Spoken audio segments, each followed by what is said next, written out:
আপোনালোক আমি মানে ৰ'বা মই কৈছোঁ নহয় নমস্কাৰ আমি মানে ভাড়া ঘৰৰ কাৰণে আহিছিলোঁ গেটত টুলেট দেখিলোঁ আৰু এই পৰিৱেশটো খুব সুন্দৰ লাগিছে সেয়েহে পলম নকৰাকৈ মনত বহুত আশা লৈ আপোনাৰ সন্মুখত থিয় হৈছোঁ বাইদেউ বাই মই কুমাৰ গণেশ মোক চিনি পাইছেই নহয় কুমাৰ গণেশ গায়ক কুমাৰ আপোনাৰ নাম গণেশ উপাধি নহয় গোটেইটোৱে নাম হেৰি দেৱ দেৱীৰ উপাধি নথকাৰ দৰে আপোনাৰ নামটোৰ কোনো উপাধি নাই যে মানে মানে মই কৈছোঁ কি ধৰক ভগৱান শিৱক আমি শিৱ কলিতা বা ভগৱান বিষ্ণুক আমি বিষ্ণু বৰুৱা বা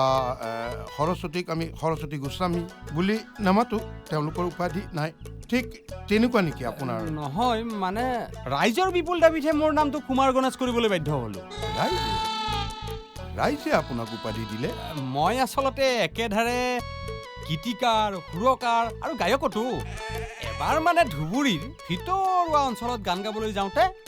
ৰাইজে মোৰ গানত মানে মুগ্ধ হৈ মোক এই উপাধিটো দিছিলে আৰু তেতিয়াৰ পৰা ৰাইজৰ আশীৰ্বাদ বুলি মই এই কুমাৰ গণেশ উপাধিটো আৰু লগত ৰাখি আছোঁ আৰু সাজি কাচি মিছা কথাবোৰ কৈছে য'তে ত'তে মান সন্মানবোৰ খেদাব আৰু মানুহটো